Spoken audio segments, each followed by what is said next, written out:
வணக்கம். உத்தா பஞ்சாப் அப்படின்னு சொல்லிட்டு ஒரு ஹிந்தி, மராத்தி, அதில் வந்து சாஹித் கபூர், கரீனா கபூர், ஆலியா பத் இந்த மாதிரி ஒரு மிகப்பெரிய பட்டாளங்கள் வந்து ஹிந்தி ஃபீல்டில் கொடிகட்டி பறக்கக்கூடிய பட்டாளங்கள் நடித்த படம்.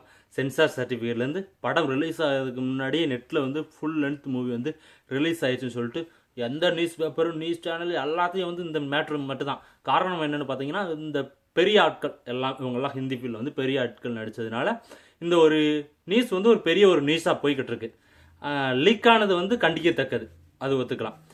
இப்போ ஹிந்தி ஃபீல்டில் வந்து இந்த படம் வந்து லீக் ஆயிடுச்சு, மராத்தி ரெண்டுலேயும்.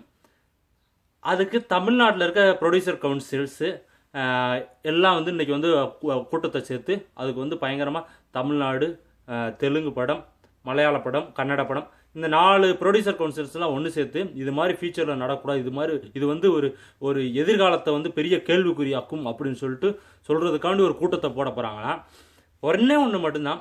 ஒரு 6 மாதத்துக்கு முன்னாடி நினைக்கிறேன், மாப்பிள்ளை சிங்கம் அப்படின்ற ஒரு நம்ம விமல் அஞ்சலி நடித்த படம் ரிலீஸ் ஆகிறதுக்கு 1 மந்த்துக்கு முன்னாடியே இந்த படம் வந்து நெட்டில் ரிலீஸ் ஆயிடுச்சு. அப்பெல்லாம் இந்த ப்ரொடியூசர் கவுன்சில் இந்த மாதிரி வந்து போராடக்கூடிய ஆட்களுக்கெல்லாம் தெரியவில்லையா அப்படின்னு சொல்லிட்டு எனக்கு ஒரு சின்ன ஒரு மைல்டாக ஒரு டவுட் இருக்குது. எனக்கு என்னமோ இந்த ப்ரொடியூசர் கவுன்சில்ஸ் இதெல்லாமே வந்து எளியவனுக்கு ஆண்டி போராடக்கூடிய இது கிடையாதுன்னு நினைக்கிறேன். எளியவனோட வந்து வார்த்தைகளை மதிக்கக்கூடிய ஒரு ஆட்கள் கிடையாதுன்னு நினைக்கிறேன். ஒரு பெரிய ஆட்களுக்கு பிரச்சனை வந்துச்சுன்னா இறங்கி போராடக்கூடிய ஒரு அமைப்பாக இருக்குமோ அப்படின்ற ஒரு டவுட் இருக்குது.